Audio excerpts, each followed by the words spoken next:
cue the whitewater rafting sound effects. Conrad, you were just on an exciting adventure, no? Yeah, I was in the middle of really nowhere, Idaho. It was like a hour-long Forest Service ride, and then we were out for 6 days, really, really in the middle of nowhere, completely self-sufficient. And I learned two things. Number one, the importance of being really unplugged. I did that once in the Australian outback when you just can't get a hold of people. I did it recently up in northern BC, and just being inaccessible to the business of what we do. And the other thing was more ironic. I had planned on bringing along my phone with me and shooting some great shots of me talking about the need to be unplugged to post to all of you about the value of being unplugged. And then I realized just how ironic it was for me to go out and be unplugged and then plug in to talk about being unplugged. So I did nothing. I have not talked to anyone. This is the first time I've been thinking about business in a solid 10 days, and it has been glorious. Well, congratulations and welcome back. And with that, what are we going to dive into today? So coming back, we still have news. We always cover news. We are going to do a quick segment on social media and that we've dubbed Drunk Jazz on a Saturday Night. And then we're going to come back to our Dream Team segment. You and I are going to pick two more members of our dream marketing team if we were to have them in-house. Lockwood, let's hit that music. Welcome to Lunch Hour Legal Marketing, teaching you how to promote, market, and make fat stacks for your legal practice. Here on Legal Talk Network.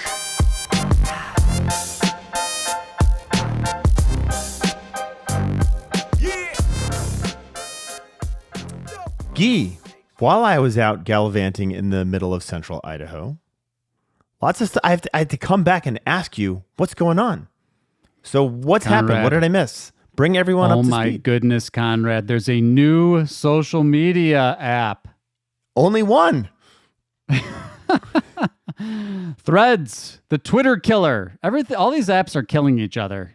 But essentially, short version, Zuck decides, hey, Twitter's vulnerable. Let's create a Twitter clone and send it out to our billion users.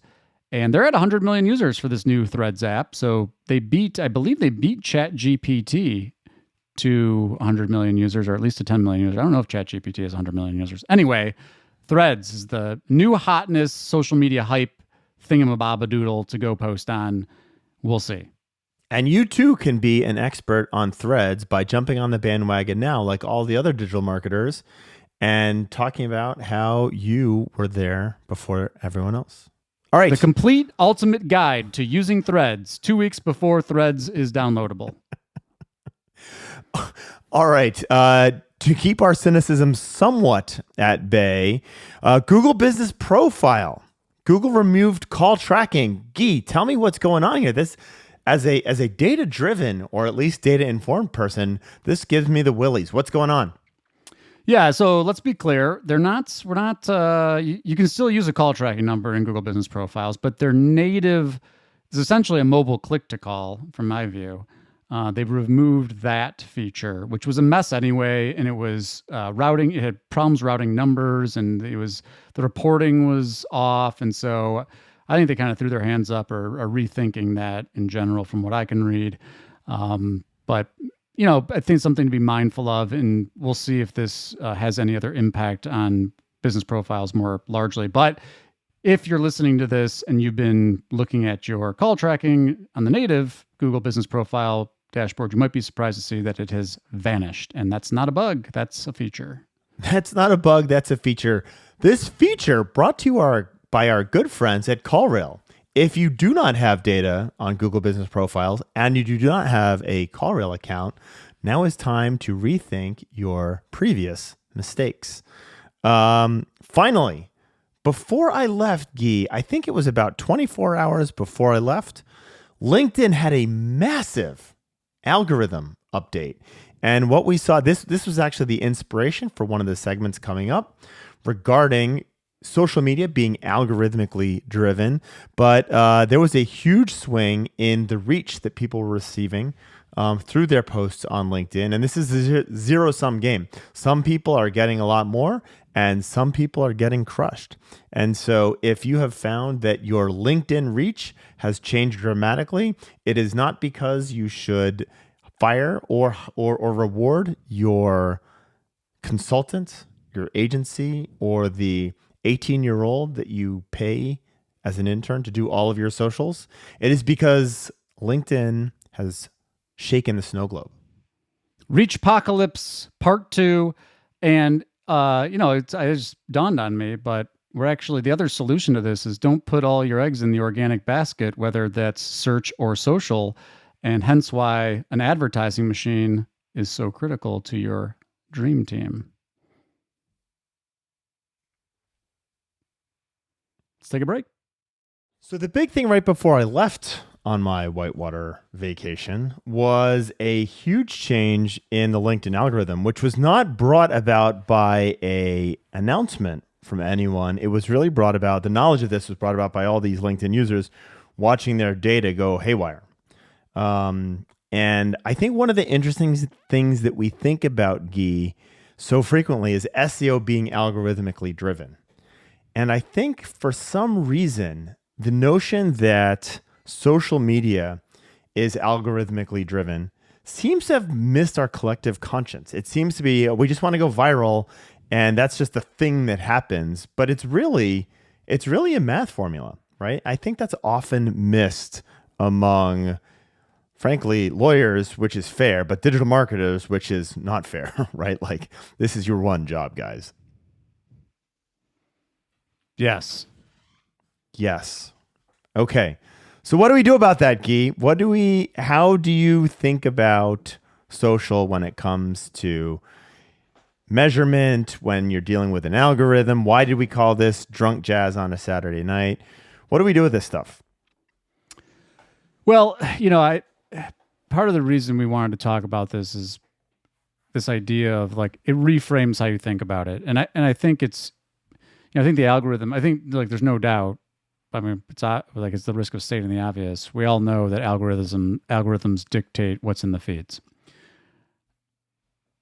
I think the challenge though is like, okay, we all agree on that. Well, what's actually, the same way we kind of like try to think about search, what signals would a platform use to influence their algorithm, right? And so, and the most obvious one, just like everything else, these are publicly traded companies, is what drives shareholder value. And what drives shareholder value for these companies is ad impressions. And so, why would they show more content of a certain type or ads of a certain type? And, a lot of that's going to be, one, it's keeping eyeballs on platform, right? So any signal that they're getting that says, hey, you're leaving the platform, a link out, that's the most obvious one, something that would cause someone to leave the platform. They want to demote that content. And I think the second thing is that, it's engagement driven, right? So, we even talked about this when we were talking about some of the local search ranking factors. We're both in the camp that user signals in search impact rankings to some extent. Well, in social, I think it's really high. The signaling for engagement super high. So comments, reactions, reposts, reshares, those kind of things. I think the algorithm would want to favor. And then what are other factors that might go into the likelihood of something getting liked, commented, or reshared? And so then you're thinking about things like time of day. There's like the kind of, we talk, because we want to be tactical here. So there's the hacks on like, well, you can pose a question at the end of a post because that might get somebody to want to post. If you have a link, you might drop the link in a comment. I'll tell you another thing too. We didn't mention this, but it just dawned on me. I don't know if this happened while you were gone because I didn't check my notes, but LinkedIn took away the ability to add external links to images. Like, in the native app on your mobile device, you could add a link and like overlay the image. They took that away. Right. And so The cynical is, of course they did, because they don't want you to link out. Right. Then apparently they're redoing some of their content stuff. Anyway, that was ranty. What do you think about algorithms and how do you think about social? And I think you mentioned that you did some analysis of some of the impact of this algorithm. What did you notice were the difference makers, or what did you notice? Who were the winners and losers in this? Yeah, well, I mean, that's the key point here. This is a zero-sum game. This starts to look very familiar from a strategic perspective to the algorithmic machinations that we deal with in SEO, right? This is a zero-sum game. There are winners and there are losers in this. But you are completely correct, Guy, that we need to be thinking about those things that encourage the algorithm to reward you by giving you more distribution, right? And ideally more distribution that is relevant and local to what you do. It is not necessarily great for you to be driving a bunch of views in Uzbekistan, for example, if you do divorce law in Poughkeepsie, New York. We always pick on poor Uzbekistan. Uzbekistan's always the example of untargeted traffic. This not brought to you by the Uzbekistan Chamber of Commerce. Or the Poughkeepsie Chamber of Commerce, for that matter.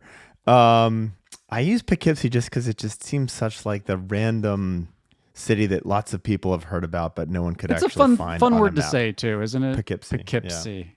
Yeah, I feel like it's a bad podcast word. There's too many. Adam can tell us what those sounds are that do not sound great over a microphone. But I think that the big thing with social for me, and there are a lot of lawyers who are starting to get this, and yet there are many lawyers and most digital legal marketing ninjas and mavens and experts who don't, is all of those engagement signals rarely involve the best 3 things to do when you're making an insurance claim, or 7 ways to check in to see if your spouse is cheating on you, or those types of things. The content, and this is where the content is so elemental to the success of social. And by and large, and we've said this in many ways, many times, legal content is a snoozer, right? It's really hard to have amazing content about tax law. It just is. And so what we find, and this is not a shock to everyone listening to this, should know the answer already, puppies are going to do better than estate planning tips, right? And so you may ask yourself, well, why I don't sell puppies, I sell estate planning. But the purpose here, and this is why I've gone on and on about dark social, but the purpose here is to build affinity, not just awareness, but affinity for yourself and your law firm, which turns into business, right? And is that affinity directly correlated? No. Is it a direct response situation where I'm looking for puppies and then I hire the tax lawyer? No, that's ludicrous. But you are building out, ideally, a local group of rabid fans who have a deep affinity for you, the attorney. And that's where this starts to work. But in order to do that, you need to think about what is driving the algos, and you need to understand that they're going to change. And finally, just to put another fine point on this is very similar to SEO in that it is very hard to predict and budget and make targets for success, even if you were to think about impressions. And if you were smart enough to say, we're only going to look at local impressions, which is what you should be looking at, right? So we don't have the Uzbekistan factor. But you know what? There's an exogenous factor called the algorithm, which is going to come along and change things dramatically. And so it's really hard to say, you know what, Guy, I want to go from 10,000 views this year to 40,000 views next year. Because the things that you're going to do to make that happen can get completely wiped out by an algo change, and then you need to start over again, right? The point being, we need to think about these things critically. We need to study them. We need to learn what works, what doesn't work, and constantly evolve, which is why I call this drunk jazz on a Saturday evening, because you never know what's coming up, as opposed to classical, where it is much more like, for example, pay-per-click, right? Like it is much more linear. Much more impromptu. So I think what I'm hearing you say is, take poster board, write out your estate planning tips, take them to a local animal shelter, and then film the puppies holding the poster boards with your estate planning tips. And that is the key to virality on social.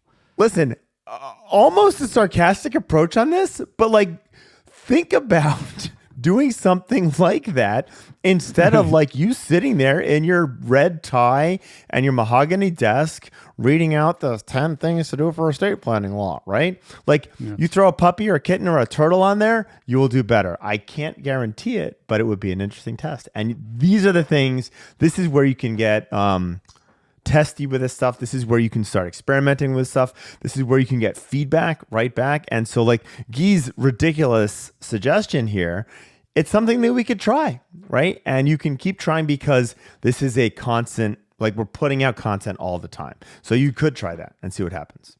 Yeah, and I think the other thing too, I think is important for folks who are listening to be thinking about, we're not talking about, the reason we're bringing this up, I think, is to help everyone think more about how the platforms reward content, not to go chase the algorithm, right? Because it's the same problem in SEO, right? You hear someone says there's an update, and then everybody's all like fear and misinformation and whatever it is that the update is, and everybody goes and chases that, changes everything they're doing. It's just, we get I get these questions regularly. What time of day should I post on social? And, each of the platforms, they release stats on different things, and Right. there's third-party companies and tools that release stuff on that. How long should my video be? I would much I tell people this all the time, and Conrad just mentioned this. I would much rather just post regularly, get the friction out of the way for posting, and then let the audience tell you what's going on. And let the platform tell you. So if you're not getting a lot of reach, if you're not getting a lot of engagement, don't do that again, right? Try something else. Right. But I think that there's often the other side of the coin is, and because again, people listen to this and they're like, oh, well, Guy and Conrad said we got to think about this like SEO and algorithms. I'm going to go start doing search for like LinkedIn's algorithm and like how to game LinkedIn's algorithm and all this stuff. And, to Conrad's point, it changes all the time. The fundamentals are engagement, stay on site, that kind of thing. But for so many lawyers we talk to, it's much more about like, reduce the friction for actually creating content. Don't worry that you're having your perfect hair day. You've got your production level studio set up. Take your phone out and record something. And I know it's uncomfortable and people don't like to hear that, but there's no gaming an algorithm without any content. Yes. I love the concept. Get the friction out of generating the content. And for lawyers, I hate to besmirch you, but you're so worried about it being perfect that nothing happens. Right. That's the problem. The production quality's not there, or I'm having a bad hair day, or I don't like the way that I look on video. And, that none of this other stuff matters if you're not actually willing to publish. So. All right. Now that we have offended some of you, or hopefully inspired a small subset of you to actually pull out the phone and get the friction out of creating content, we're going to take a break. When we come back, Guy and I will be picking the next two members of our marketing dream team if we had unlimited resources and an in-house group.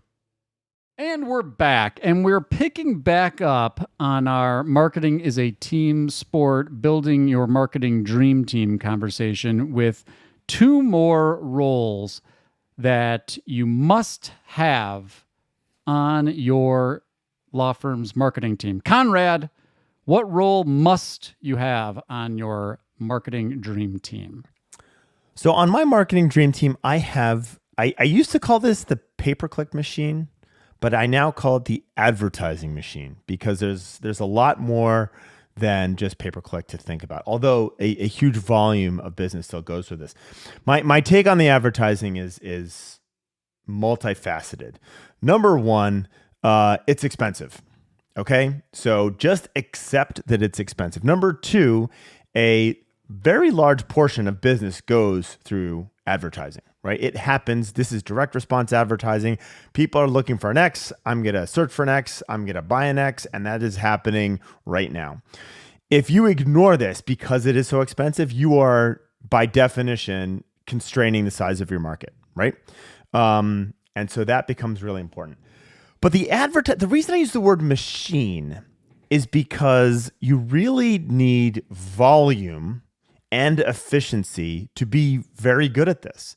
And if I ran an in-house team, one of the things that I would have a concern over is the sheer amount of statistics that I could have at my beck and call to make statistically relevant, informed decisions. And so I really want someone who can think about the ideal end result, which is a business objective, not a pay-per-click or any advertising objective. It is a business objective, which is revenue, the cost of your revenue, the cost per client, for example. And so we really don't want to be looking at conversions by all the data that is typically generated from pay-per-click or advertising systems. We want to be looking further down the funnel for people actually signing cases. And I also want to be learning from as large a system as I possibly can. And I do think that is one of the problems that the in-house pay-per-click or advertising manager faces. Guy, you and I run advertising campaign, and this is going to start to sound agency pitchy, and I apologize for making it sound this way, but this is just the reality. There is value in working with an agency who is running $1 million in the practice area that you are running, because they have a statistical relevance that they can work on. And so you really need to have enough data to make defined decisions. And my advertising machine person has a degree, or at least a really solid understanding of statistics, and which goes well beyond the averages. So this is someone who really gets math, calculus, probability, bell curve distribution, statistics, negative R squared. That's a stats joke, by the way. But really understands the statistics of what they are doing. Because if you don't, you will end up lighting a bunch of money on fire.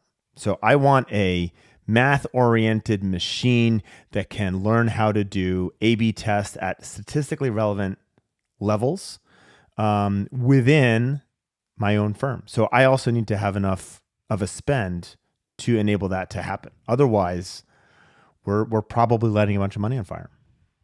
Yeah, I think that's a really good point, especially when you're talking about having data scarcity issues. So the short version is, if you're a smaller firm who's not spending a lot of money online, your in-house person doesn't have a lot to work with versus someone who's got much bigger data sets. The other thing that you alluded to that I think is important to think about is this is not just direct response. This is advertising across the board, and we get into this issue and have these conversations that I don't have any money, but I need leads now. And I'm like, well, sometimes those things are at odds with each other, right? Because, we talked about how long does it take for SEO to happen? I mean, we have people all the time where we're saying, look, you need leads tomorrow. Like, what are you doing for advertising? Oh, I don't want to advertise. And I'm like, and I'm sympathetic, because guess what? As we talk about many times, it's really easy Google makes it really easy to open an advertising account and spend money. They don't make it very easy to understand how to manage to actual, some kind of business metric. The business metrics. And it's hard in law, right? It's hard because your conversions don't happen on something that Google can easily track. Right. And the reason I wanted to pull this back was because, and we talk about the limits of attribution all the time. A lot of what the advertising is can do is to build awareness and affinity. And so if you're only optimizing for conversions, right, you optimize yourself to the direct response box, and you don't realize, how many times do you see advertisers who are doing, big campaigns for affinity or awareness, and they turn it off because they're like, we couldn't track anything to it. And then all of a sudden their organic conversions go down, or their, conversions in other channels go down, because that's the way that that's the journey. That's the client journey. Anyway. That's really key. Like, so that person who's running this needs to understand direct response has it is direct response, and therefore it is an easy calculation. Affinity, completely different. That is a different business objective, and building affinity, the metrics that you use to look at when you do that are fundamentally different. So someone who understands that, you said something that was really prescient about these. If you're in a small firm, right, and it's really hard to run advertising if you're in a small firm because you have that data scarcity point. These guys are not a sponsor, but this is the exact business model of Convert. I never know if it's Convert It or Convert IT. It's a terrible name for a business because you literally don't know how to say the name of the business. But what they really do is they focus entirely on very, very small campaigns. But they amalgamate all of the data that they get across all of these small campaigns to try and generate smart bidding strategies for law firms, right? And so that's one of those examples of where an agency can bring a lot of value just because of their reach, right? And that's an extreme example. All right. Enough about you and me talking about how great our competition is. Well, they're not really competition, but who's on your dream team? I talked about math. What do you want to talk about? Mine's Intake Manager. And we've talked about intake. I mean, we should probably do more on intake. Intake is a huge problem for firms, even today, even with support, even with virtual receptionists, even with full-time intake people on the team. Intake's everything. And and I know a lot of lawyers are listening to this. They're like, you ask the question, who does intake? Well, I do. I, the lawyer, do, right? Oh boy. What's the problem with that? Why is that bad? Why is that oh boy? Well, there's lots of problems with that, but I think the key that you said there was you didn't say intake. You said intake manager. Who, if you are doing intake, who's managing the intake? Right? Right. Doesn't work. Right. Anyway, I don't know, when I'm like, what do we say about intake managers that we haven't said? I mean, ultimately, it's about the ultimate accountability for the potential client experience at the front end. I mean, it's expectation setting, it's accountability for the people doing the intake, it's checking on it. It's like, hey, you're listening to calls if you're recording calls. It's managing that third-party service, right? Like we've talked about this managing before. The service. Third-party services will do at best a solid B because they're not in your office. And if you're not managing them, you won't get a solid B out of them. I don't care. That's a really hard job. We also think of intake as being easy. You're answering the phone, go through the script, right? Pass it on if it makes sense. Don't pass it on if it doesn't. But it's a hard gig. It is a hard gig, and most of you have intake people who are fairly poorly paid. And think about that. Your first foot forward is maybe one of the lowest paid positions in your firm. Not a great start. Yeah, the other thing that I think about with the intake manager is the same thing we think about in context about advertising optimization. It's like, who's iterating intake improvement? Who's actually looking at the data on intake and saying, why, a lot of CRMs, you can see, and when I pop open CRMs at firms, you'll see things like lost, went with another attorney. Well, who's actually like, well, why did that happen, right? Was it a timing thing? Do we need to be faster? Was it the way that we communicated? Was it the way that we qualified? Was it the questions we were asking? Did we ask them to set up, was there something in the process that was problematic? That's really when I think of the intake manager. It's the person who is actually analyzing intake and then making improvements, iterating intake forward at the firm. And this is non-existent in so many firms. A lot of firms they're still on step one, which is even just getting the intake down right, let alone someone who's actively managing and improving the intake. So, Guy, I'm going to ask you a straw man question, but I think most of our firms approach this differently. Most law firms I'll give you a straw man answer. Give me a straw man answer. Hey, Guy, should your intake manager be your best and or most experienced intake individual?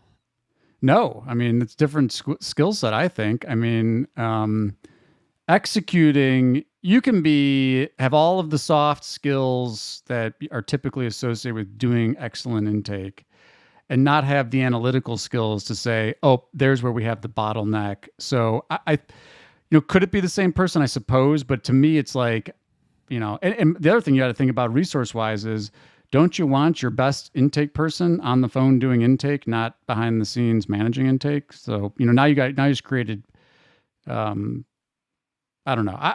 I think of it as a different skill set. Management in general, like the things and the skills that go into process improvement, having conversations with the people doing intake, listening to calls, refining scripts. It's a different skill set to me. There's some overlap, but a lot of it is it's a much more like analytical management type of job than it is just I'm really good at doing the intake and, getting people to talk and empathizing with their situation. 100% agree. I will say that if your best intake person is also the intake manager, you are doing it all wrong. Oh, even stronger. How's that? Now we're insulting our audience again. Or at least I am. No, but seriously, like this, Guy is 100% correct. This is a managerial, analytical, holding people accountable. This is not a compassionate, it is a very, very different person. And it is someone who needs to be looking to improve something and looking at this from the outside instead of living on the inside. I 100% agree with this. And again, also, this is, go ahead. If you rise up to become the intake manager, you're now the boss of all your peers yesterday, right? It's just there's dissonance with doing this right and being a part of the game. Yeah, and again, as we always say when we're doing these, like we understand if you're a solo, you're a small firm, like you don't have resources to have full-time hires for all these roles. Then you got to carve out some of your day to do some of this stuff, right? And so if you're thinking about it in that context, like what's on your calendar, on your quarterly business review or your monthly business review, how much time are you spending listening to intake, talking about intake, and making tweaks to your intake process? And I think that's what I'd be asking myself if I was going to do this myself, if I don't have the resources for a full-time person, because it's just not happening. I mean, you can call law firms all across the country right now, and you know what you get? Sometimes you get the press one. Sometimes you get a human being that says law firm in like total deadpan. Law firm, please hold. Sometimes you still get voicemail. Sometimes you do get the virtual receptionist, but as you mentioned, doing B+ when they mispronounce the lawyer's name or the firm's name. They route the call wrong. And so again, if people aren't managing this, there is so much opportunity. Just think of the money and time you spent to make the phone ring. And now you did it. They called. Hooray. And then you just leave it hanging there. And it's like, this is just huge missed opportunity. So go fix those, focus on that intake. The law office of Smith & Jones is closed from 11:30 to 12:45 on weekdays for lunch. Hang up. That was an call actual recording. Actual recording. Lots of you are doing that. Drives me bananas. Right? Like, oh, you want me to wait on my problem so you can have a banana? Like, come on. Right. Expect it now. But and if you're interested in who else Conrad and Guy think should be on your dream team, check out our previous episode. We'll leave a link in the show notes where we cover 2 other roles. And of course, come back and subscribe because this is a conversation. We got more members of the dream team to talk about. So come back to our future episodes of LHLM. And with that, as I check the time, we are actually out of time. Thank you for listening to this episode of Lunch Hour Legal Marketing. If you enjoyed it, please do leave us a review. You can leave it on Apple or all the various other places that you can leave podcast reviews. Drop us a note. We'd love to hear from you. Hashtag LHLM, YouTube, Instagram, TikToks, Threads? TikToks? Conrad, you can TikToks. There's multiple TikToks. Instagrams. Threads. Find I us. looked at Threads and I read TikToks. Maybe on Threads. We'll see how the cage match goes. But thank you so much, and please do subscribe. And we look forward to chatting with you next time. Until that time, Conrad and Guy, Lunch Hour Legal Marketing, are out of here. Money makes a it makes a world go round. Money makes a world go round. Yeah, money make a world go round. Money makes a world go round. Yeah, money make a world go